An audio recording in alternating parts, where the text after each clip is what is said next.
سورہ البقرہ۔ نام اور وجہ تسمیہ۔ اس سورت کا نام بقرہ اس لیے ہے کہ اس میں ایک جگہ گائے کا ذکر آیا ہے۔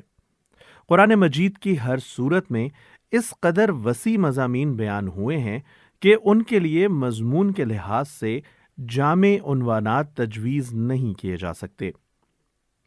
عربی زبان اگرچہ اپنی لغت کے اعتبار سے نہایت مالدار ہے، مگر بہرحال ہے تو انسانی زبان ہی۔ انسان جو زبانیں بھی بولتا ہے وہ اس قدر تنگ اور محدود ہیں کہ وہ ایسے الفاظ یا فقرے فراہم نہیں کر سکتی جو ان وسیع مضامین کے لیے جامع عنوان بن سکتے ہوں۔ اس لیے نبی صلی اللہ علیہ وآلہ وسلم نے اللہ تعالیٰ کی رہنمائی سے قرآن کی بیشتر سورتوں کے لیے عنوانات کے بجائے نام تجویز فرمائے، جو محض علامت کا کام دیتے ہیں۔ اس سورت کو بقرہ کہنے کا مطلب یہ نہیں ہے کہ اس میں گائے کے مسئلے پر بحث کی گئی ہے، بلکہ اس کا مطلب صرف یہ ہے کہ وہ سورہ جس میں گائے کا ذکر آیا ہے۔ زمانہ نزول۔ اس سورت کا بیشتر حصہ ہجرت مدینہ کے بعد مدنی زندگی کے بالکل ابتدائی دور میں نازل ہوا ہے، اور کمتر حصہ ایسا ہے جو بعد میں نازل ہوا اور مناسبت مضمون کے لحاظ سے اس میں شامل کر دیا گیا۔ حتیٰ کہ سود کی ممانعت کے سلسلے میں جو آیات نازل ہوئی ہیں وہ بھی اس میں شامل ہیں، حالانکہ وہ نبی صلی اللہ علیہ وآلہ وسلم کی زندگی کے بالکل آخری زمانے میں اتری تھیں۔ سورت کا خاتمہ جن آیات پر ہوا ہے وہ ہجرت سے پہلے مکے میں نازل ہو چکی تھیں، مگر مضمون کی مناسبت سے ان کو بھی اسی سورہ میں ضم کر دیا گیا۔ شان نزول۔ اس سورت کو سمجھنے کے لیے پہلے اس کا تاریخی پس منظر اچھی طرح سمجھ لینا چاہیے۔ 1. ہجرت سے قبل جب تک مکے میں اسلام کی دعوت دی جاتی رہی، خطاب بیشتر مشرکین عرب سے تھا، جن کے لیے اسلام کی آواز ایک نئی اور غیر مانوس آواز تھی۔ اب ہجرت کے بعد سابقہ یہودیوں سے پیش آیا، جن کی بستیاں مدینے سے بالکل متصل ہی واقع تھیں۔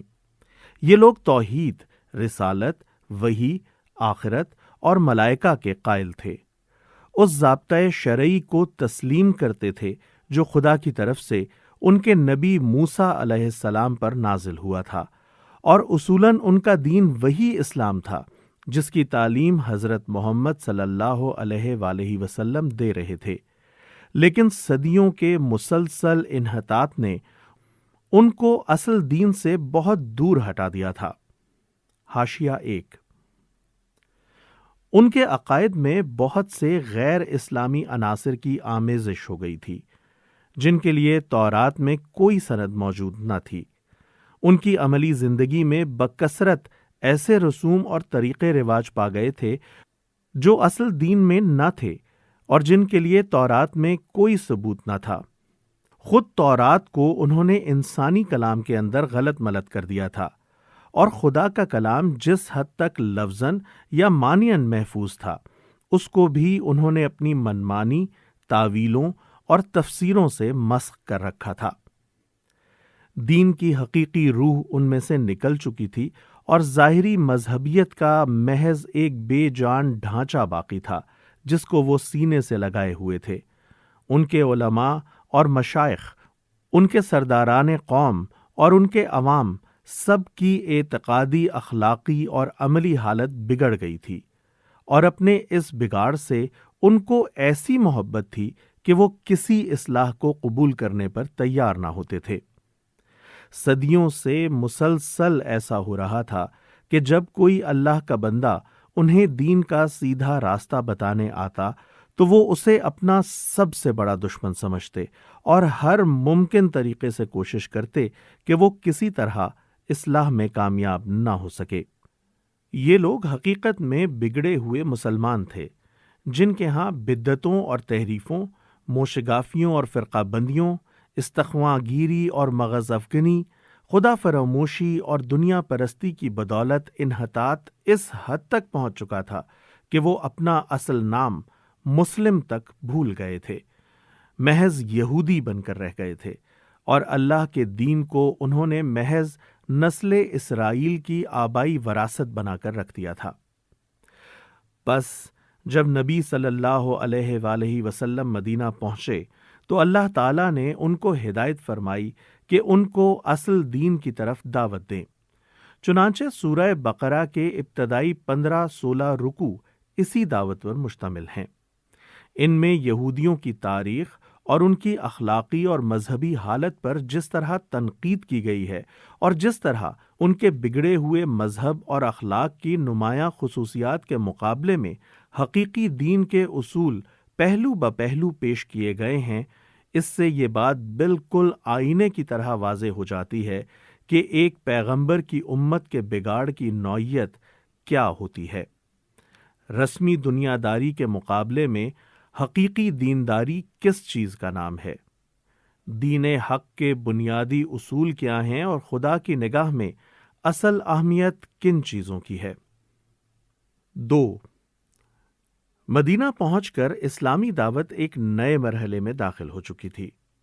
مکے میں تو معاملہ صرف اصول دین کی تبلیغ اور دین قبول کرنے والوں کی اخلاقی تربیت تک محدود تھا، مگر جب ہجرت کے بعد عرب کے مختلف قبائل کے وہ لوگ جو اسلام قبول کر چکے تھے ہر طرف سے سمٹ کر ایک جگہ جمع ہونے لگے اور انصار کی مدد سے ایک چھوٹی سی اسلامی ریاست کی بنیاد پڑ گئی، تو اللہ تعالیٰ نے تمدن، معاشرت، معیشت، قانون اور سیاست کے متعلق بھی اصولی ہدایات دینی شروع کیں اور یہ بتایا کہ اسلام کی اساس پر یہ نیا نظام زندگی کس طرح تعمیر کیا جائے۔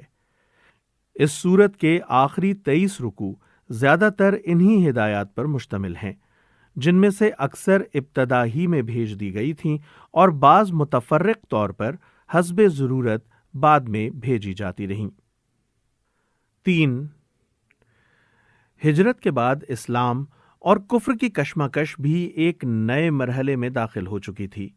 ہجرت سے پہلے اسلام کی دعوت خود کفر کے گھر میں دی جا رہی تھی، اور متفرق قبائل میں سے جو لوگ اسلام قبول کرتے تھے وہ اپنی اپنی جگہ رہ کر ہی دین کی تبلیغ کرتے اور جواب میں مصائب اور مظالم کے تختہ مشق بنتے تھے۔ مگر ہجرت کے بعد جب یہ منتشر مسلمان مدینے میں جمع ہو کر ایک جتھا بن گئے اور انہوں نے ایک چھوٹی سی آزاد ریاست قائم کر لی، تو صورتحال یہ ہو گئی کہ ایک طرف ایک چھوٹی سی بستی تھی اور دوسری طرف تمام عرب اس کا استیصال کر دینے پر تلا ہوا تھا۔ اب اس مٹھی بھر جماعت کی کامیابی کا ہی نہیں بلکہ اس کے وجود و بقا کا انحصار بھی اس بات پر تھا کہ اولاً وہ پورے جوش و خروش کے ساتھ اپنے مسلک کی تبلیغ کر کے زیادہ سے زیادہ لوگوں کو اپنا ہم عقیدہ بنانے کی کوشش کرے، ثانیاً وہ مخالفین کا برسر باطل ہونا اس طرح ثابت و مبرہن کر دے کہ کسی ذی عقل انسان کو اس میں شبہ نہ رہے، ثالثاً بے خان و ماں ہونے اور تمام ملک کی عداوت و مزاحمت سے دوچار ہونے کی بنا پر فقر و فاقہ اور ہمہ وقت بے امنی و بے اطمینانی کی جو حالت ان پر طاری ہو گئی تھی اور جن خطرات میں وہ چاروں طرف سے گھر گئے تھے، ان میں وہ ہراساں نہ ہو بلکہ پورے صبر و ثبات کے ساتھ ان حالات کا مقابلہ کریں اور اپنے عزم میں ذرا تزلزل نہ آنے دیں۔ رابعاً وہ پوری دلیری کے ساتھ ہر اس مسلح مزاحمت کا مسلح مقابلہ کرنے کے لیے تیار ہو جائیں جو ان کی دعوت کو ناکام کرنے کے لیے کسی طاقت کی طرف سے کی جائے، اور اس بات کی ذرا پرواہ نہ کریں کہ مخالفین کی تعداد اور ان کی مادی طاقت کتنی زیادہ ہے۔ خامسۃً ان میں اتنی ہمت پیدا کی جائے کہ اگر عرب کے لوگ اس نئے نظام کو جو اسلام قائم کرنا چاہتا ہے فہمائش سے قبول نہ کریں تو انہیں جاہلیت کے فاسد نظام زندگی کو بزور مٹا دینے میں بھی ٹال نہ ہو۔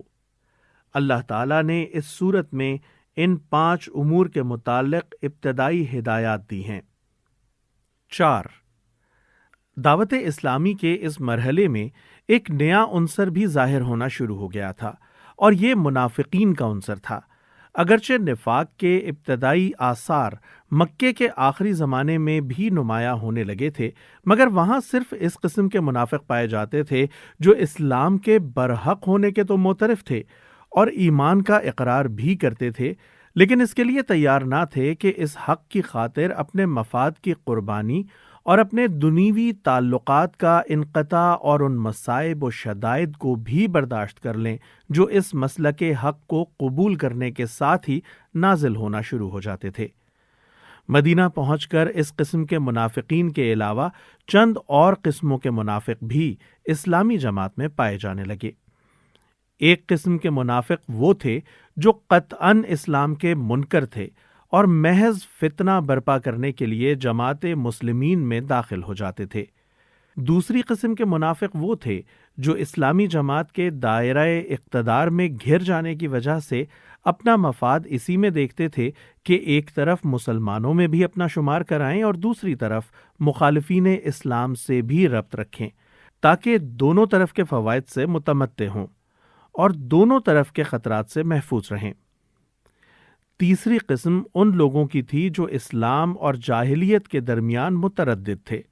انہیں اسلام کے برحق ہونے پر کامل اطمینان نہ تھا، مگر چونکہ ان کے قبیلے یا خاندان کے بیشتر لوگ مسلمان ہو چکے تھے، اس لیے وہ بھی مسلمان ہو گئے تھے۔